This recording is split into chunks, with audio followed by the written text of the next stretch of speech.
बेटा एक शेर सुनाओ, छोटा नहीं बड़ा वाला, जोर से। तो रिसेंटली हमने हाउसफुल 1 देखी, क्यों पता नहीं। फिर हाउसफुल 1 को समझने के लिए हाउसफुल 2 देखी, क्यों वो भी नहीं पता। फिर हमने हाउसफुल 3 देखी, बट क्यों? क्योंकि प्राइम ने ऑटो प्ले कर दिया था इस बार। और जब मालिक इतना ब्रेन रॉट हो ही गया है तो क्यों ना हाउसफुल 4 भी देख ली जाए दोस्तों। और चारों हाउसफुल देखने के बाद ना हमें कुछ समझ में आया, जो इस वीडियो के एंड में हम तुम्हें समझाएंगे। मेरी समझ में नहीं आ रहा मैं क्या कर रहा हूँ। तो आज एक ही वीडियो में, एक नहीं, 2 नहीं, 3 नहीं, सीधा 4 मूवीज का रिवाइंड मिलने वाला है तुम्हें। तो कमर का नाड़ा ढीला कर लो, और अगर कवारे हो तो हाथ पीला कर लो, और मुंह नहीं धोया ना तो गीला कर लो, क्योंकि मौसम बिगड़ने वाला है। मीट गाइस आरुष, जो एक पनौती है और इसकी किस्मत ना पुनीत सुपरस्टार की वीडियोस जैसी है, बहुत गंदी। बाप रे बाप, इतना बड़ा पनौती। तो इसका जॉब है कसीनो में घूम के लोगों को अपनी पनौती लगाना, ताकि कसीनो पैसे कमा पाए। खिलाड़ी नहीं, पनौती है। ये कैसी फूटी किस्मत है। अगर कसीनो पैसे कमाएगा तो ही तो तू पैसे कमाएगा ना। पैसे मिलते हैं। और पनौती होने के साथ साथ ना इसकी एक बंदी भी है, मलाइका। ये कैसी फूटी किस्मत है यार, मुझे भी चाहिए फूटी किस्मत। लेकिन वो इसे ना छोड़ के चली गई। ओह अच्छा, फूटी किस्मत तो है इसकी, पनौती बना दिया। बेटा तेरी जिंदगी में आई ना, यही अच्छी किस्मत है तेरी। ये कब तक चलता रहेगा? तो इसकी सो कॉल्ड फूटी किस्मत तभी खुलेगी जब इसकी शादी हो जाएगी। मेरी कुंडली में लिखा है कि जिस दिन मेरी शादी अपने सच्चे प्यार से होगी ना, मेरी सोई हुई किस्मत जाग जाएगी। हाँ, तो इसका दोस्त और इस फ्रेंचाइजी का परमानेंट एम्प्लॉय रितेश जेनेलिया देशमुख इसकी शादी अपने बिलियनियर बॉस की इकलौती बेटी से करवा देता है। मैं कपाल भारती क्यों कर रहा? लेकिन सच तो ये है कि इसकी बीवी इसकी सुहागरात के दिन किसी फ्रेंच के साथ किस करने चली गई। ये बेनी है, द मैन आई लव। गंदी किस्मत तो है इसकी बहुत ज्यादा। तो भाई ऐसी फूटी किस्मत से अच्छा तो डूब जाना है। लेकिन मरते टाइम मरमेड आ गई और बाहर निकाल के इसे सीआरपीएफ देने लग गई। किस्मत, किसने बोला इसकी किस्मत खराब है बे? किसने बोला इसकी किस्मत खराब है? और मैंने ऐसे आदमी को झापड़ मारा। ऐसी पनौती पे तो चुनौती मुझे भी चाहिए दोस्तों। तो सैंडी फ्रॉम ओम शांति ओम को मूवी का परमानेंट एम्प्लॉय आखिरी पास्ता झूठ बोलता है। तुमको पता है इसके साथ क्या हुआ? हनीमून की रात को इसका बीवी she is dead. I'm joking. I don't think ये पनौती है। I think इसके आसपास वाले ही सब हरामी है। I know. तो अगर सैंडी को पता चल गया कि ये अभी भी मैरिड है और इसकी बीवी जिंदा है, तो ये इसे छोड़ के चली जाएगी ना। अब तुम्हारी जान तुम्हारी नहीं है, अब तुम्हारी जान मेरी है। यार ये पनौती का पता नहीं, पर सैंडी एक नंबर की झूठी है। क्योंकि बॉब की बीवी हेतल ने अपने बाप से कई सालों से बात नहीं की थी और बॉब द बिल्डर के साथ घर भी बसा लिया था, और तब से इसका बाप बटुक इनसे बात नहीं करता। तो बाप को कैसे मनाए? कह दो कि तुम माँ बन गई हो और वो नाना बन गए हैं। ट्रस्ट मी, ही जस्ट मेल्ट। शाबाश। जिस झूठ से किसी का घर बसता है वो झूठ नहीं होता। और जब खुद के बड़े भाई को रिश्ते के बारे में बताने की बात आई तो सैंडी मुंह खोली और बोली, मैं आपको आरुष की फैमिली से मिलाती हूँ। मैं आरुष का पापा और मैं इसकी मम्मी। मैं आरुष की बहन। मैं आरुष की बहन का पति। यार इतनी झूठी है ना ये औरत। मानता कि नहीं? ये आरुष की पनौती का पता नहीं, पर इसके आसपास वाले भाई सब हरामी हैं। ऑल्सो इसका साला, बड़ा साला, सैंडी का जो बड़ा भाई है ना, इसकी एक्स गर्लफ्रेंड मलाइका उसका बड़ा भाई है। मेरी बहन से दूर रहना, समझे? एक मिनट, इस आदमी ने अपनी गर्लफ्रेंड से डंप होने के बाद उसकी छोटी बहन सेट कर ली। अबे अगर ये अच्छी किस्मत नहीं है तो क्या है? मानता कि नहीं? तो हाउसफुल फ्रेंचाइजी ना कंफ्यूजन पे बेस्ड है गाइस। कैसे? आ जाओ बताता हूँ ऐसे। देखो, हेतल के बाप को लगता है कि उसका दामाद अमीर है, सैंडी के भाई को लगता है कि उसका होने वाला जीजा अमीर है। तो ये एक बड़ा सा घर रेंट करते हैं जिसपे दोनों पार्टीज अलग अलग टाइम पे आएंगी, लेकिन दोनों पार्टीज गलत टाइम पर आ जाती हैं। और हेतल के बाप को लगता है कि आरुष उसका दामाद है। ये मेरे पति नहीं है, पति परमेश्वर है। और सैंडी के भाई को लगता है कि इसका जीजा आरुष है, पर इसने कहीं इसे देखा है। और अब सब पार्टनर्स स्विच हो गए और इस पार्टनर स्विच में हेतल के बाप को सब मर्द गे लगने लग जाते हैं। I don't know why. पापा नो पजामा। क्योंकि हाउसफुल फ्रेंचाइजी में गे जोक्स हैं यार। काम खत्म हो गया, मजा आ गया। हम सेटिस्फाइड यार, पसीने छूट गए यार। मेरे भी। और रेसिस्ट जोक्स भी हैं भर भर के। काला तो डांबरનો टुकड़ो छे। कलुआ कलुआ कलुआ। लेकिन सैंडी का भाई आरुष पे इलीगली लाई डिटेक्टर टेस्ट कर देता है, पर बहन बोलती है भैया बस करो यार प्लीज। और फैमिली में इमोशनल ड्रामा के बाद भरत मिलाप हो जाता है और फिर आरुष को गिल्टी फील होता है तो वो सब सच बता देता है सबको। लेकिन 2.5 घंटे की मूवी में ऑडियंस हंस नहीं रही थी ना, तो प्रोड्यूसर ने मूवी में ही लोगों को हंसा दिया और एंड में दोनों पार्टीज में इमोशनल ड्रामा होता है और दोनों जीजा साला भाई भाई। कुछ समझे तुम? नहीं। इसीलिए बस इसे समझने के लिए ना हमने देखी हाउसफुल 2। अब ध्यान से सुनना दोस्तों, देखो हाउसफुल 2 ना एक और झूठ और कंफ्यूजन की कहानी है, जहां 2 कपूर्स हैं, एक सगा भाई और एक सौतेला भाई, और दोनों परिवारों में ना बिल्कुल भी नहीं जमती। मेरी माँ की ये दोनों भाई आपस में प्रॉपर्टी के लिए लड़ाई करते हैं। तू, तेरी बेटी, तेरी बेटी, सबके औकात तो भिखारियों की तरह है। इसीलिए एक अपने नाम के आगे ओजी लगाता है, पर ओजी लगाने से कोई ओरिजिनल नहीं बन जाता है। मानता है कि नहीं? यहाँ तक कि इनकी बीवियां बुढ़ापे में राखी सावंत बनने के लिए लड़ रही हैं। टन भर का बोटॉक्स तो भर लिया, क्या फायदा? तू कौन सी मिसिंग लैंड लगती है? और बेटियां दोनों एनिमल लवर है ना, तो एनिमल जैसे लड़ रही हैं। Just mind your business, you mind your language, you guy, you fuck. तो भाई दोनों कपूर्स अपना बड़ा दिखाने के लिए ना अपनी बेटियों की अरेंज मैरिजेस किसी जेडी के बेटे के साथ करना चाहते हैं। तो हाउसफुल फ्रेंचाइजी का परमानेंट प्लेयर आखिरी पास्ता एक अमीर बहरे आदमी के बेटे का रिश्ता ले आता है, लेकिन ये तो जेडी नहीं है ना? हाँ जूम कर, नहीं जेडी नहीं हो सकता ये। ब्लैक कॉमेडी की है, ब्लैक कॉमेडी। तो भाई बाप का, दादा का, सबका बदला लेगा रे तेरे बहरे का बेटा, जिसका दोस्त है जेडी का बेटा जॉली। एंड सिंस जॉली एक परमानेंट प्लेयर है इस सीरीज का, तो उसे मिलेगी भाई अंबानी एंट्री। क्या बात है, मार्वल ने साजिद खान से सीखा है दोस्तों। क्या ट्रांजिशन देना? अबे नहीं, फ्रेंचाइजी डुबाना। तो जॉली एक फट्टू है जो अपने बाप को अपनी बंदी से नहीं मिलवा सकता, क्योंकि तू पटेल की बेटी के साथ तेरी शादी का रिश्ता तय कर चुका। पानी थेम थेम गड़ा। तो जेडी के बेटे का दोस्त अपना बदला कैसे लेगा अब? जब मेरे बाप की हटती है ना, मेरी बहुत फटती है। सिंपल, जिसने चोरी करके धूम मचाई थी मैक्स के जरिए, जिसका काम है जॉली बन के कपूर से बदला लेना। लेकिन ये गलती से ना गलत कपूर के घर में घुस जाता है। मजा आ गया, मजा आ गया। अबे ये प्लान तो शुरू होने से पहले ही फ्लॉप हो गया, तो इनका ना मिशन इम्पॉसिबल हो गया। तो अब इन्हें चाहिए एक नया खिलाड़ी। यार वो सनी फ्रॉम मुझसे शादी करोगी। By the way Sunny and max ना एक टाइम पे दोस्त थे, लेकिन अब दुश्मन है दोस्तों। क्यों? औरत का चक्कर बाबू भैया, औरत का चक्कर। तो भाई लड़कियों के ना गोल्ड डिगर बाप बिना आधार कार्ड चेक करे अपनी बेटियों को कहो ना प्यार वाले शिप पे भेज देते हैं। और सबको पता है दोस्तों, कहो ना प्यार में क्या होता है। I'm getting out of here. Me too. तो एक तरफ सनी और मैक्स कुंग-फू प्रैक्टिस कर रहे हैं, तो दूसरी तरफ कपूर्स एंड डॉटर्स। एक तरफ सनी और मैक्स दोस्त बनके लोनावला के वाटरफॉल से गिर रहे हैं, तो दूसरी तरफ कपूर्स एंड डॉटर्स। एक तरफ सनी और मैक्स आइलैंड के पीछे वाले रिजॉर्ट पे खाना ठूस रहे हैं, और दूसरी तरफ तुम समझ गए ना। प्लीज कपड़े उतारो। तो लॉन्ग स्टोरी शॉर्ट, अकेले आइलैंड पे अगर 2 लोगों को प्यार हो सकता है, फ्रॉम कहो ना प्यार है, तो ये तो फिर भी 4 है दोस्तों। तो जब लड़का लड़की राजी, तो क्या करेगा पापराजी। तो गोल्ड डिगर ससुर का मिशन पॉसिबल हो गया है। अब क्यों ना जेडी से दहेज की बात कर लेते हैं। मेरे पास एक लैंड है।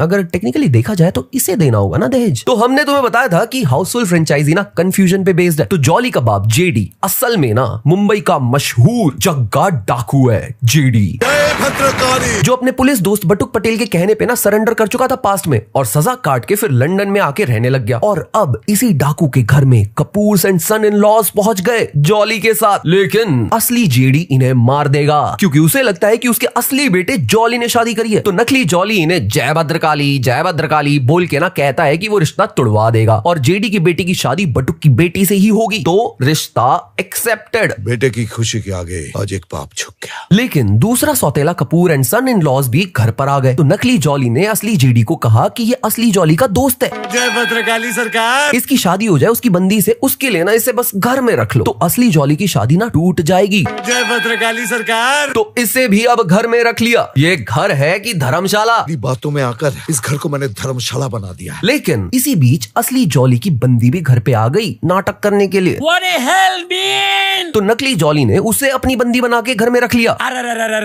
लेकिन बटुक पटेल अचानक से लंदन आ गया, जिसकी बेटी तो जेडी की बेटी के दोस्त की बंदी है। तो अब ये भी घर आ गए हैं और अब सब कंफ्यूज हो चुके हैं, बहनचोद चल क्या रहा है ये। समझा करिए बात को। तो अब बटुक की बेटी की शादी जॉली से ना हो जाए, इसलिए बटुक और जेडी के बीच में लफड़ा करवाना होगा, और दो दोस्तों के बीच में अगर लड़ाई करवानी हो तो हमेशा एक मुन्नी ही करवाती है। तो इंट्रोड्यूसिंग आरुष की पार्ट 1 में बंदी अनारकली। और दो दोस्त में फूट पड़ गई और एक दोस्त चला भी गया। अरे तो अब सबकी शादी हो जाएगी शायद, लेकिन दोस्त वापस आ गया। ये शादी नहीं हो सकते और सबको कर दिया एक्सपोज, जिससे कोई फर्क नहीं पड़ता। तो इन्हें क्लाइमेक्स में ना झूमर गिराना पड़ गया। तो जेडी साहब ने सनी पे गोली चला दी और गान फटी में उन्हें दिखी जेल, जो वो अभी काट कर आए थे कुछ सालों पहले। तो इसका दिल बदल गया शायद और सब नॉर्मल। कुछ समझ में आया नहीं ना, इसीलिए हमने देखी हाउसफुल 3। ये हाउसफुल की ना वो मूवी थी जिसमें साजिद खान डायरेक्टर चेयर पर नहीं थे दोस्तों, बट कहाँ गए थे? #MeToo। तो इसकी डायरेक्शन के लिए पधारे फराद नोलन सामजी। तो कहानी शुरू होती है 6 इयर्स अगो से। अबे कहां से? मतलब रेफरेंस क्या है? आज से, कल से, परसों से, या मेरे पैदा होने के टाइम से? खैर छोड़ो। जहां 3 टूचियों को चोरी करनी भी नहीं आती, पैदल भाग रहे हैं। अबे धूम विदाउट बाइक्स। जहां ये तीनों पकड़े गए। पंगा बली ये धूम वाला विलन है, और तू कौन है बे? मैं गुल्लू। तो हाँ, तीनों पकड़े गए। अब 6 इयर्स लेटर देख रहे हो क्या नोलैंड स्क्रिप्ट है। तो बटुक पटेल की अब 3 NRI बेटियां हैं। अरे तू परमानेंट हो गई पैसों की वजह से। तो गंगा, जमुना, सरस्वती तीनों NRI की शादी नहीं हो सकती, क्योंकि अगर गंगा की शादी हुई ना तो उसके पति के पैर रखते ही बटुक मर जाएगा। अगर जमुना की शादी हुई ना तो उसके पति की पहली नजर और बटुक मर जाएगा। अगर सरस्वती की शादी हुई ना तो उसके पति के पहले शब्द बटुक के आखिरी शब्द बन जाएंगे और वो मर जाएगा। अबे साले, ऐसे में तो ये सांस नहीं लेगा तो भी मर जाएगा। ये हो गया ना, उधर कोई नहीं है। लेकिन तीनों बेटियों के ना ओके संस्कार उतर गए लगता है। तो तीनों बेटियों के ना बॉयफ्रेंड भी है, एक मेसी, एक तारा रंपम और एक एमी वे बंटाई, मालूम है ना? क्या बोलते बादशाह, क्या बोलते? You are disqualified. मेसी की ना एक प्रॉब्लम भी है। बचपन में ना 15 अगस्त के दिन उसकी बहन पानी में गिर के इलेक्ट्रिक शॉक से मर गई थी। तब से इसके अंदर एक अपरिचित आ गया है जो अंग्रेजों से बदला लेना चाहता है। तो ये तीनों संस्कारी देवियां अपने संस्कार पहनकर अपने अपने बॉयफ्रेंड्स को अंधा, लंगड़ा, बहरा बना के ले आती हैं घर पे। No iPhone, no talk time, no balance. अबे गांधी जी के 3 बंदर। अबे उसमें कोई लंगड़ा नहीं था। अबे ये वाला था, ये वाला। तो जैसा कि हमने तुम्हें बताया, हाउसफुल सीरीज एक झूठ या कंफ्यूजन पे बेस्ड होती है। तो घर में तीनों लौंडों को ही नहीं पता कि अगला वाला हैंडीकैप नहीं है, अंटिल इन्हें पता चल जाता है और ये दोस्त भी बन जाते हैं और सब मिलके अब पार्टी करते हैं। अंटिल हमें पता चलता है कि ये तीनों बटुक की बेटियां ही नहीं है, वो तो कृष्णा की बेटियां हैं। तो समझा करो बड़ू। और कृष्णा एक बहुत बड़ा डॉन था जिसे किसी ने बीट्रे कर दिया था पास्ट में, जिसकी वजह से उसे जेल भी हो गई थी। और कृष्णा ने अपनी तीनों बेटियां अपने लेफ्ट हैंड बटुक को दे दी थी, क्योंकि राइट हैंड तो जेल में काम आएगा ना। बस क्या? और सबसे आयरनी की बात बताऊं, तीनों 3rd क्लास में जाने वाली लड़कियों को याद ही नहीं कि उनका असली बाप कौन है। इसका तो कोई भी काट सकता है, लेकिन बटुक का असली प्लान है तीनों बेटियों की शादी अपने ही नल्ले चोर बेटों से करवाना। इंसान को गद्दार होना चाहिए, वफादार तो कुत्ता भी होता है। जिनसे 6 ईयर अगो चोरी भी नहीं हो पा रही थी। वाह क्या बात है, लेते रहने का, खींचते रहने का। लेकिन अब कृष्णा भी जेल से वापस आ गया और वो भी नहीं चाहता कि उसकी बेटियां विकलांग डब्बों से शादी कर ले। तो बटुक ने इन्हें अपने बेटे ऑफर कर दिए, ये कहकर कि ये अनाथ है, ऑब्वियसली, क्योंकि इसे भी इन्हें अपनी औलाद बोलने में शर्म आती है। तो भिड़ू अब पहुंच जाता है अपने 3 झाड़ लेके रिश्ता करने, लेकिन इसे पता चलता है कि इन तीनों ने मिलकर इसका झाड़ उखाड़ा था। नहीं, ऊर्जा नगरी को पकड़वाया था। तो ये इनका वहीं पौधा उखाड़ देता है और इन 3 फ्रॉडों से अपनी बेटियों की शादी करवा देता है। कोई सेंस बनी? ये तो हमने तुम्हें शॉर्ट में बता दिया, अभी तो और बची है। तो इस फ्रेंचाइजी का 4th पार्ट, जिसे देखने के बाद ना हमारा भाई वही हाल हुआ था जो राजू का हुआ था। अरे मुझे चक्कर आने लग गया अब। तुमने बाहुबली तो देखी होगी, पर ये मूवी ना उसकी पैरोडी है। एक ऐसी मूवी जो बाहुबली के मास्टरमाइंड राजामौली भी देख लेना तो फिल्म मेकिंग ही छोड़ देंगे वो। बाहुबली को भल्लाल देव से लेना था क्या? एक ऐसी मूवी जिसे मिलके ऑलमोस्ट 8 लोगों ने लिखा था। मैं अबला हूँ, तबला नहीं। तो मीट गाइस, हाउसफुल फ्रेंचाइजी के सबसे महंगे सदस्य Akshay for the 4th time. अब तो ये डिस्काउंट भी देने लग गए होंगे कास्टिंग पे, जो इस बार आए हैं भूलने की बीमारी के साथ। शायद ये भूल गए कि इन्होंने लास्ट 3 पार्ट भी किए हैं, इसलिए चौथे में आ गए शायद। जो भूल जाते हैं कि उन्होंने कभी पान मसाला भी बेचा था, जो भूल जाते हैं कि कभी उन्होंने भूल भुलैया भी की थी। सर ऐसे फ्रेंचाइजी वगैरह छोड़ के मत जाया करो, कोई और आके ओवरटेक कर लेता है। ज्यादा बोलना मत। बट पाजी के ना 2 भाई भी हैं, टॉम डिक, हाँ, जिन पे कंबाइंड उधार है 5 मिलियन पाउंड का। माइकल भाई के 5 मिलियन संभाल के रखना। क्योंकि माइकल भाई के 5 मिलियन पाउंड के मनी का हैरी ने लॉन्ड्री कर दी थी। तो इस देश में भाई सबसे जल्दी अगर पैसे कमाने हैं तो क्या कर सकते हैं? इसमें पढ़ा लिखा होने का क्या सवाल है, दायित्व तो सब लेते हैं। तो उसके लिए ये तीनों सेट करते हैं कृति सेनन, कृति खरबंडा और कृति हेगड़े। तो मैं तुम्हें एक बात बताता हूँ, लंदन में रहने वाली लड़कियां बॉयफ्रेंड बनाते ही तुरंत अपने बाप से मिला के शादी की बात कर लेती हैं। ओरिजिनल है। ओरिजिनल है। हाँ भाई ओरिजिनल है भाई, ओरिजिनल। लेकिन इसके सफेद बाल देख के ना पापा रंजीत के भाई घोड़े खुल जाते हैं। शर्म आनी चाहिए तुम तीनों को। तो हैरी, जिनको भूलने की बीमारी है, वो घोड़े देख के उसको अपना राज पिछले जन्म का याद आ जाता है और इसने कृति को कटने से भी बचा लिया। बट अब एक भुलक्कड़ सबको कैसे बताए राज पिछले जन्म का, जिसे खुद इस जन्म की आधी बातें याद नहीं होती। तो अब चटमंगनी पटब्या के लिए ये जाते हैं सीतमगढ़, जहां फ्रेंचाइजी के परमानेंट मेंबर आखिरी पास्ता दिखाते हैं राइटर्स को मूवी के प्लॉट का आगे का रास्ता, जो याद दिलाता है हैरी को कि पिछले जन्म में वो विशाल ददलानी जैसा दिखता था। राजकुमार बाला, जो एक अमीर राजा का टकला बेटा है, जो अपनी प्रजा को बात बात पे टकला कर देता है। दुर्भाग्य। हद है, ऐसे बेटे तो घर से निकाल देने चाहिए। तो हाउसफुल फ्रेंचाइजी हमेशा से कंफ्यूजन और केओस पे चलती है। तो बाला का प्लान है कि पड़ोस के राज्य में हो रही राजा रंजीत की बेटी के स्वयंवर में जाकर उनसे शादी कर ले और फिर राजा बनकर अपने ही बाप पे अटैक कर दे। कब्जा करके हम यहाँ की प्रजा और पिताजी को फिश कर देंगे, जिसके लिए इस राज्य का दामाद बनना जरूरी है। पर इस राज्य की भी ना कुछ प्रथाएं हैं। इनके पास ना 3 कबूतर हैं जो डिसाइड करते हैं कि राखी के स्वयंवर के विनर्स कौन होंगे, और ये 3 कबूतर सिलेक्ट करते हैं राजकुमार बाला, धर्मपुत्र लॉर्ड बॉबी और परमानेंट एम्प्लॉय रितेश गे को। ये तो मर्द भी नहीं है। हाँ, गे मानस है ये इस मूवी में। लेकिन सेनापति की जल गई, क्योंकि उसे भी शादी करनी थी इन 3 बेटियों से। तो उसने जलन में पापा रंजीत के दुश्मन गामा के भाई का बीटा कर दिया। क्या कर दिया? अरे मार दिया। तो बदला तो रिवेंज लेने के लिए गामा ने इन तीनों की शादी के मंडप में एंट्री मार दी और इतना वजन मंडप उठा नहीं पाया तो गिर के टूट गया। वाह, क्या ट्रैजिक एंडिंग है। मुझे जीने का कोई हक नहीं। तो हैरी, जिसे खुद कुछ याद नहीं रहता, अब सबको याद दिलाएगा राज पिछले जन्म का। तो इस जन्म में जो इनकी भाभियां हैं, उन्हें याद दिलाना पड़ेगा कि पिछले जन्म में ये उनकी बंदियां थी। तुम भाभी हो। How dare you? बलात्कारी आया, बलात्कारी। और अपने भाइयों को कैसे याद दिलाएगा कि उनकी होने वाली बीवियां उनकी भाभियां हैं? कोई भाभी की पीठ की पप्पी लेता है क्या? Too much chaos bro. ये हगने का ना काम सर प्लीज टॉयलेट तक ही सीमित रखा करो, ये 70 mm की स्क्रीन पर नहीं आना चाहिए। नहीं। तो रितेश को ये लोग ले जाते हैं नवाज बाबा के पास, जिनको शायद अपनी EMI भरनी थी, इसलिए इस फ्रेंचाइजी में आ गए वो एक्टिंग करने। मुझे तो पता ही नहीं था। तो उनकी एक्टिंग देखकर रितेश को अपना राज पिछले जन्म का याद आ गया। फिर लॉर्ड बॉबी को याद दिलाने के लिए उसके साथ एनिमल फाइट करनी पड़ेगी। तो भाई क्या बात है, बॉबी को भी राज पिछले जन्म का याद आ गया। हाश, सब सही जा रहा है। लेकिन गामा आ गया। गामा मारेगा। वाह भैया, क्या आवाज है आपकी।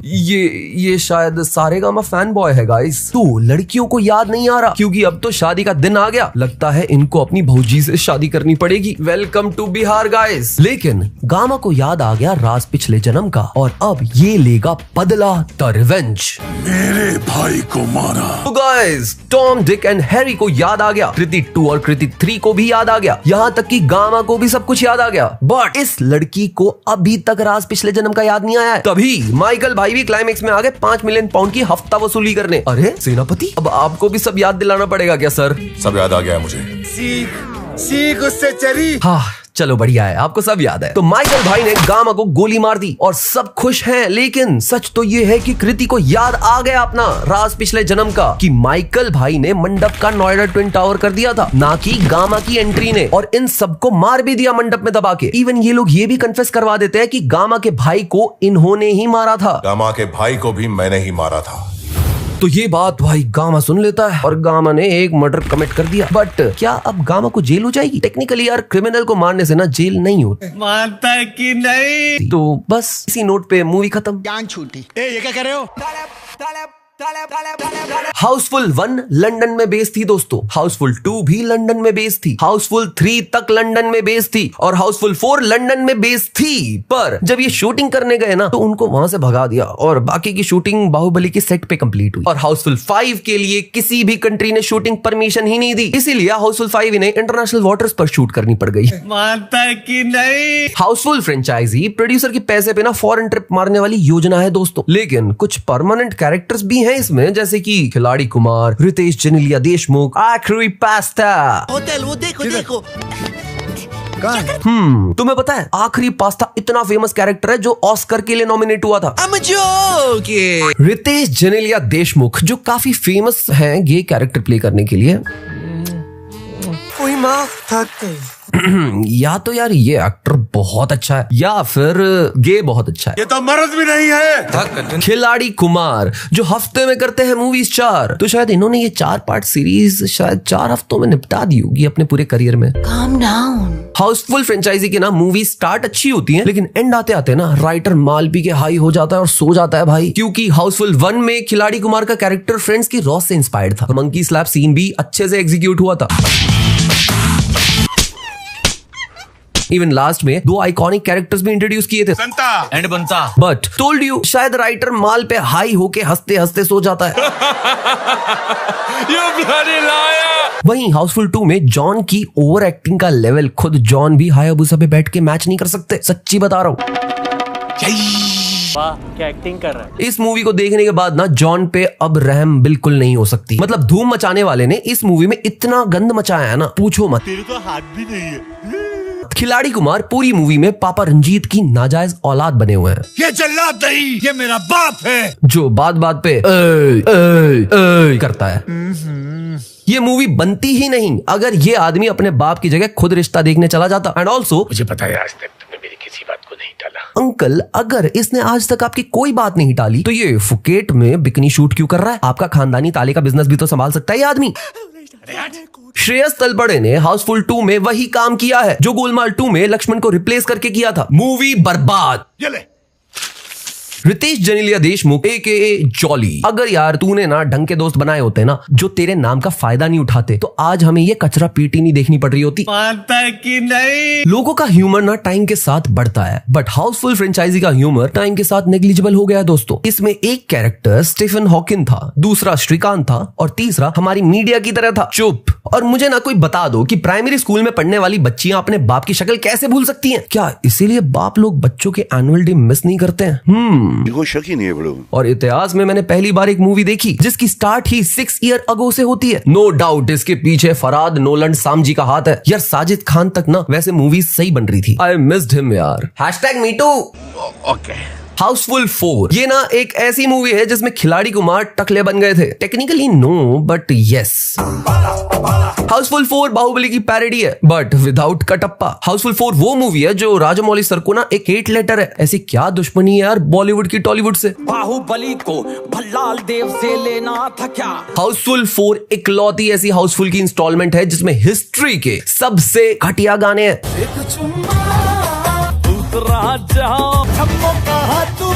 जो किसी को शायद याद भी नहीं। माधवगढ़ राज्य की टट्टी। हाँ बस बाला वाला छोड़ के। हाउसफुल फ्रेंचाइजी में तुम्हें ना बहुत सारे गे जोक्स मिलेंगे, अफ्रीकन जोक्स मिलेंगे, पार्टनर स्वैपिंग जोक्स मिलेंगे, मतलब रंडवा जोक्स मिल जाएंगे तुम्हें। रंडवा ऐसे भी दोनों रंडवे हैं। बट तुम्हें क्या नहीं मिलेगा? जोक्स। मानता है कि नहीं? तो तुम्हें ये वीडियो कैसी लगी तुम हमें बता सकते हो वीडियो को लाइक करके। अगर तुम्हें भी अपनी फ्रस्ट्रेशन निकालनी है ना तो कमेंट सेक्शन खुला है, खुल के गाली दो, फुल छूट। अगर तुम YBP पर नए हो तो चैनल को सब्सक्राइब करना बिल्कुल मत भूलना। और वीडियो के स्टार्ट में मैंने तुम्हें कहा था कि वीडियो के एंड में मैं बताऊंगा कि इस फ्रेंचाइजी का पॉइंट क्या है जो हमने ये फ्रेंचाइजी देख के समझा है। तो गाइस कोई पॉइंट नहीं है, मैंने देख ली, मैंने सफर कर लिया, अब तुम भी करो। Okay bye.